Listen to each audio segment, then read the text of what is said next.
Most bankers aren't ready to help you until after their third cup of coffee. But with Central National Bank's after-hours service, you don't have to wait for the bank lobby to open to get help.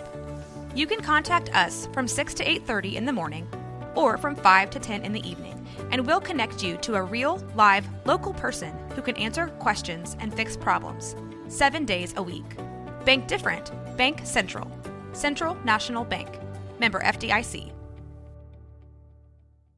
Caroline, you should tell them about the newest thing that Bloody Happy Hour is doing. A Patreon. It's a Patreon. What is that? That means you're basically like a VIP member, and there's 2 different levels that you can, subscribe to, and you get some perks. You maybe get like merch a little earlier. You get exclusive merch. You could get first dibs on signing up for a live show. You get episodes with no commercials. You get our video because our video is no longer available on YouTube. It is only on Patreon. And the most important to me is you get videos of our live shows. So if you are far away and you couldn't make our last live show, it will be on the website. We're going to record this future live show. It's going to be on Patreon, but also bonus episodes each month. You guys tell us all the time you want more episodes. This is a way for you to get more episodes. So you're going to get our basic Tuesday, Thursdays that we always put out, right? But if you're on a Patreon, you're VIP, you're going to get more. I can't wait to talk about in detail some more stories because I always have a lot of details I want to go to. I can law-splain. I might read a book. They just unsubscribed. This is also going to be the exclusive place that Dirty Chat is going to go to. So if that is breaking some of your hearts, just go ahead and subscribe now. In order to hear the full content, it's going to be Patreon. Where do they go again? Patreon.com/BloodyHappyHour. Don't forget to stay aware, stay alive, and always be DTF.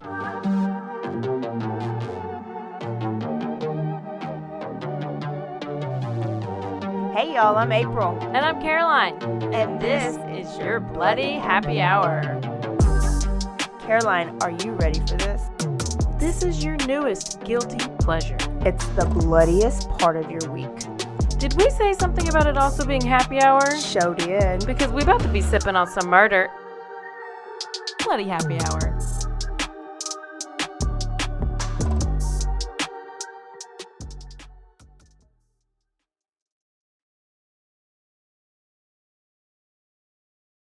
Hey y'all, this is April. And this is Caroline. Bloody Happy Hour. We got, oh, damn it. Hang on.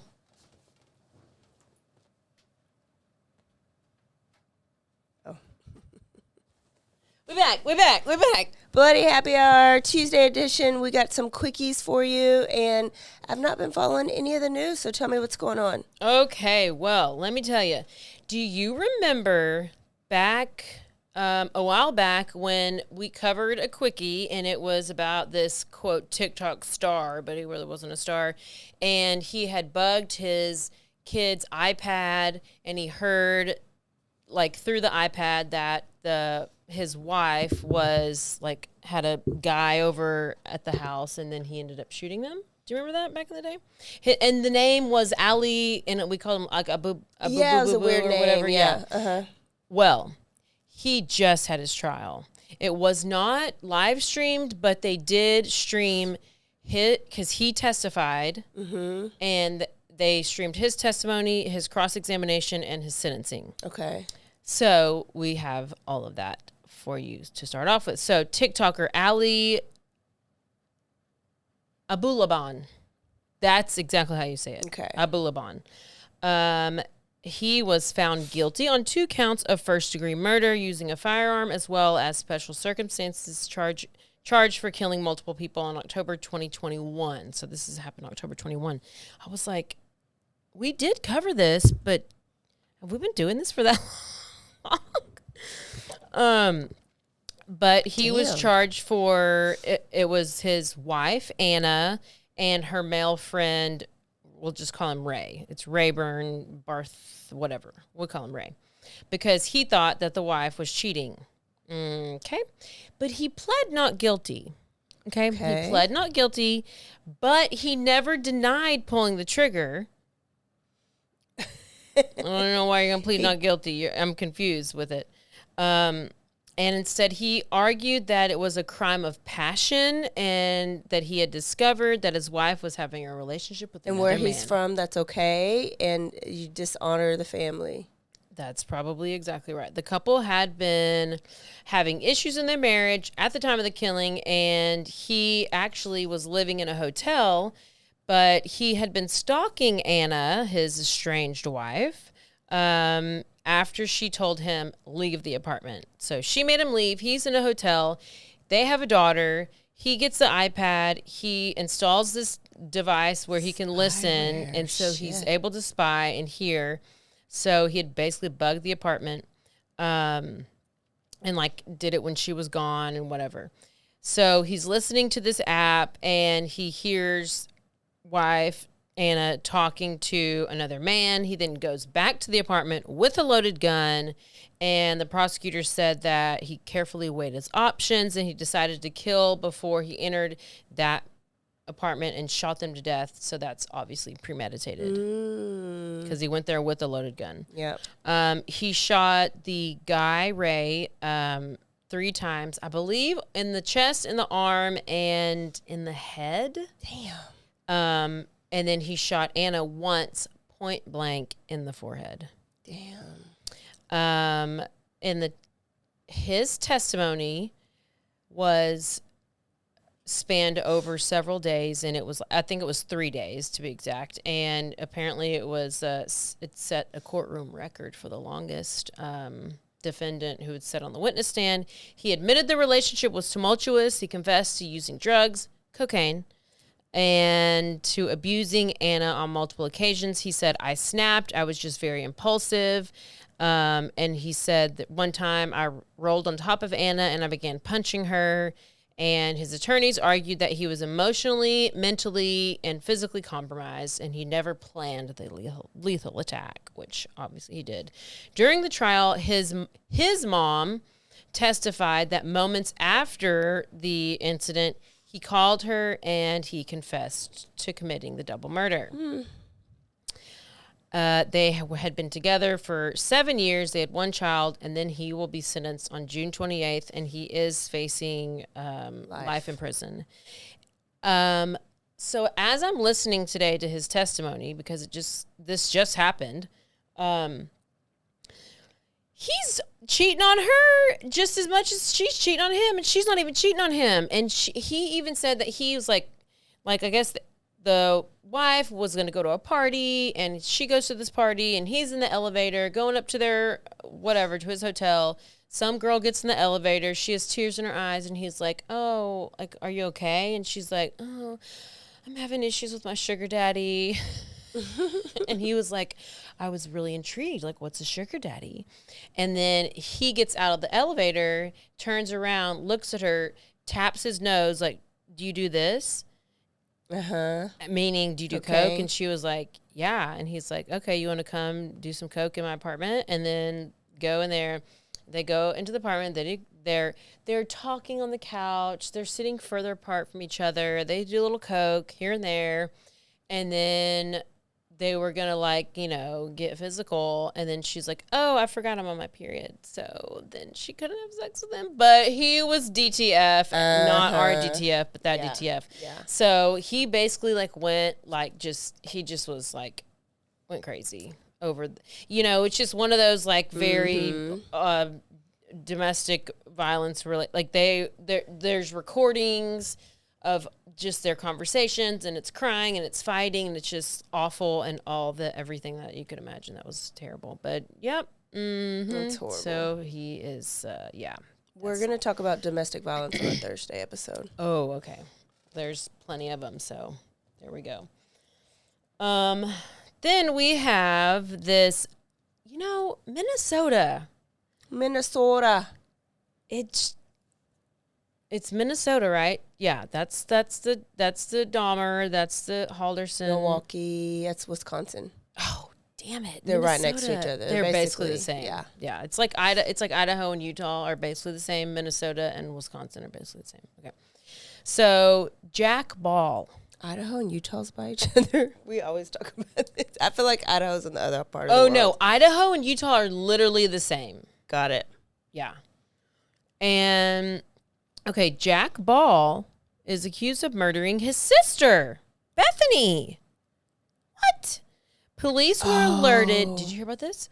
Police saw were an alerted to a bloody scene by family members of victim Bethany Israel, who they were concerned that the daughter, like, they're like, oh, we haven't heard from our daughter. Like, we're having dinner. And, you know, this was on, May 23rd. And now a word from our sponsors.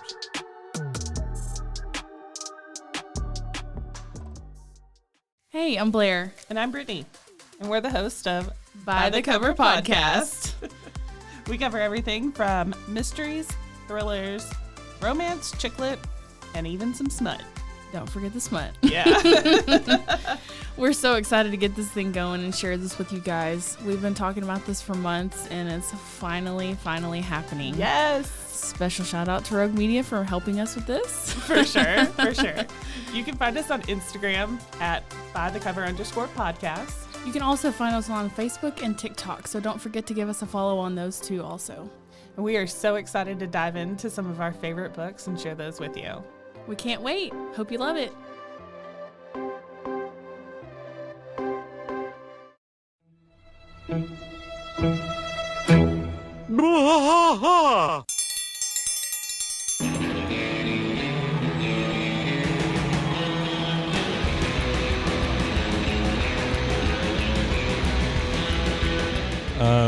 What are we doing here, Rusty? What are we going to do? Yep, we're doing the King of the Hill rewatch podcast. King of the Hill Yes, sir. Rewatch Podcast. Yeah, so we're going to go through one episode at a time. Come along for the ride with us. Come check it out. And give me a good, like Dale Gribble quote to go out on. Wingo! Yeah, Wingo. Wingo! Wingo. All right, well, join us for the King of the Hill Rewatch Podcast. Deep in the heart of Texas, that drinks his brew and he spits his chew. Deep in the heart of Texas, the TV blares but no one cares. Deep in the heart of Texas, here we go.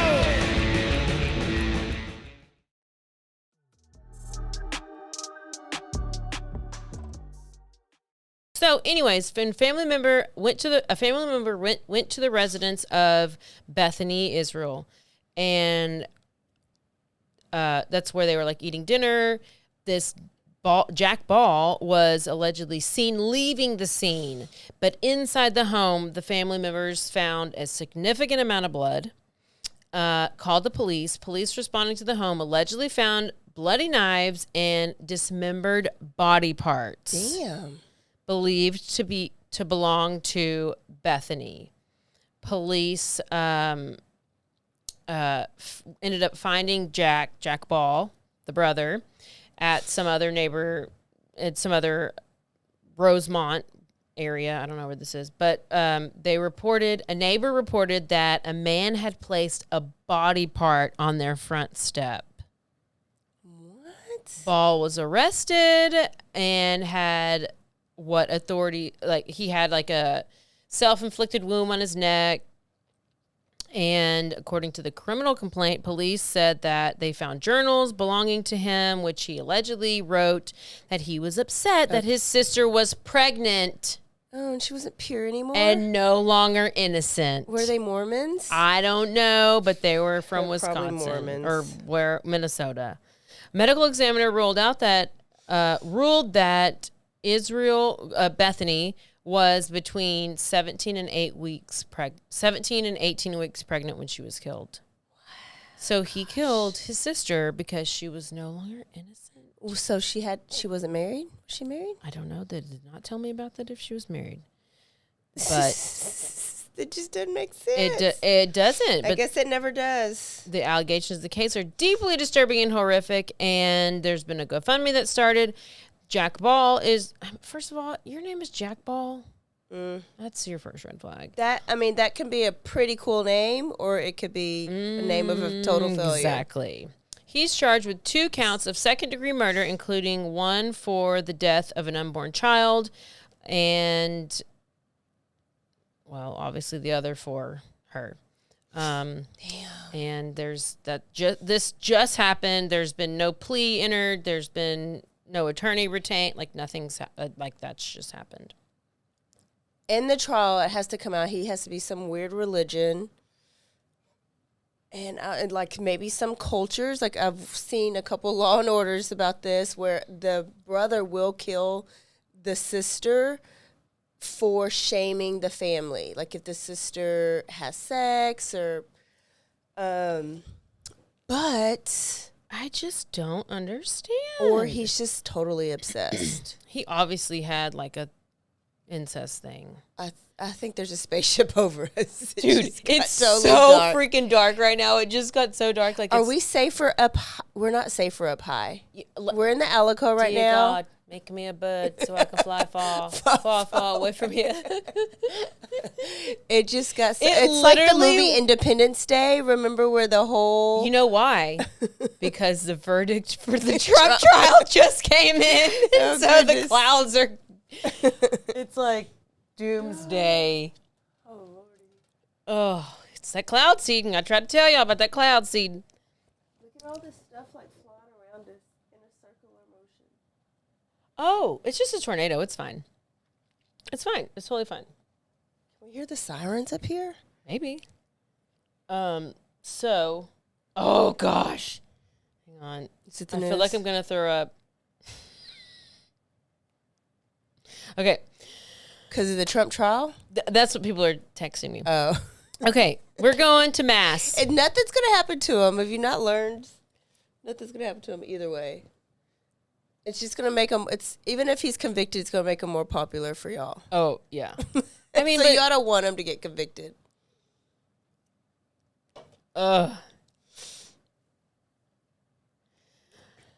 Idolatry. My Massachusetts, which I'm going to call Mass.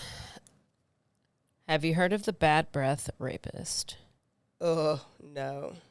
Well, a convicted rapist who was on the run for more than 16 years has finally been taken into custody. April. Toon Kitley. Toon Kitley was wanted in Massachusetts, was found and was arrested in the San Francisco Bay Area. Maybe he was living in a tent. I don't know, because apparently don't go to San Francisco because all it is trash and homeless people. So this happened on Tuesday, on the 28th. Literally. Oh. That might even be today. I don't know. Shit's flying around. We got some we got cyclones. He was dubbed the bad breath rapist. And he was captured in California after 16 years on the run. So there was this like task force that was set up. It was with the U.S. Marshals, and they like got with the California. I don't know how they ended up tracking him, but he was taken into custody.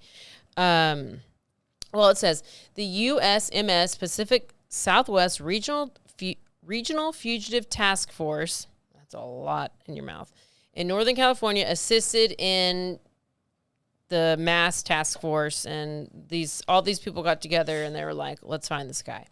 So he was taken into custody after he was identified as the man who was he was convicted in a 2005 kidnapping and raping of a young woman at knife point in Massachusetts. He was found guilty in September 2007, but he fled before he was sentenced.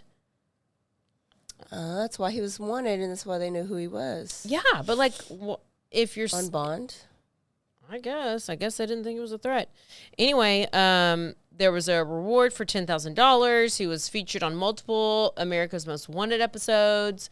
And wait, how long has he been gone missing? 16 years. Whoa. Yeah.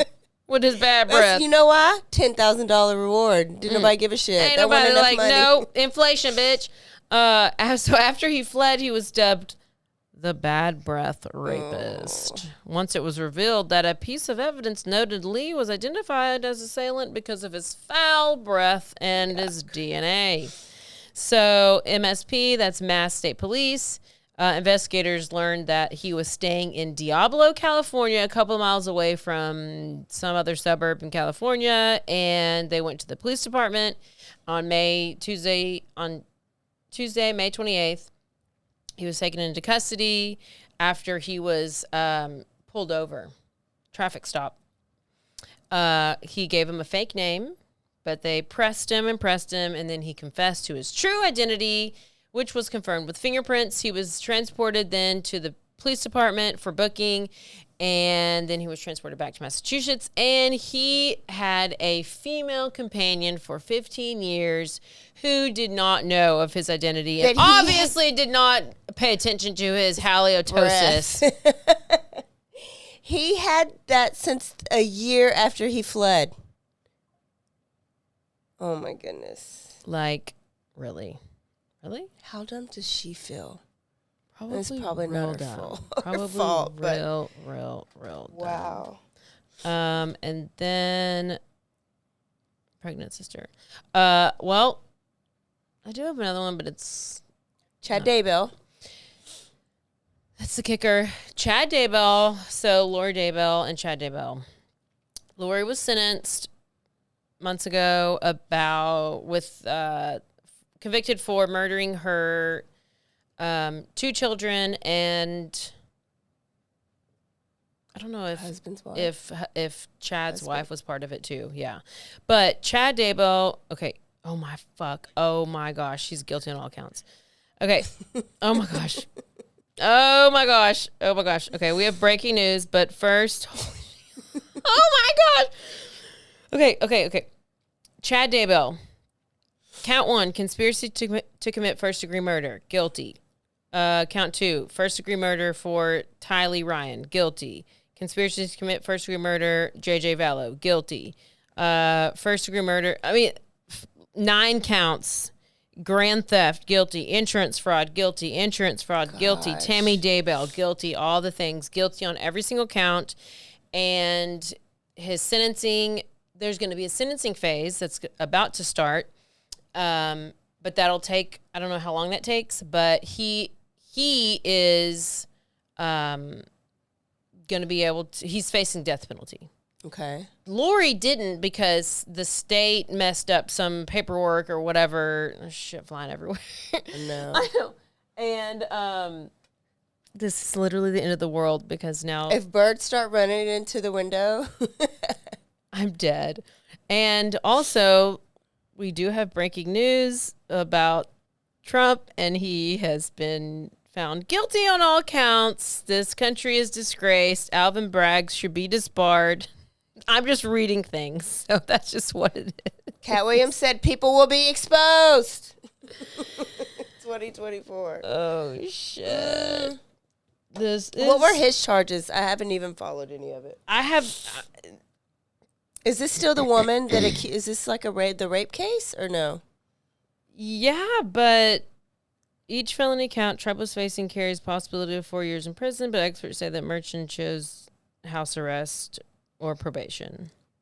He'll be at the White House. So basically, he's going to be the president. He'll be at the White House. It is really a shit show. And then he'll what's the word? That's expunge himself. That's literally why the world just got dark. I think. It's just dark in Waco. Whew.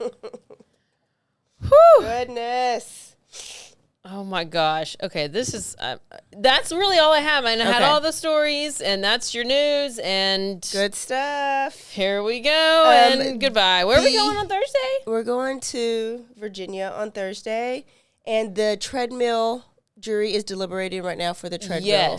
Yes. Murder. The guy that put his kid on the treadmill. On the treadmill.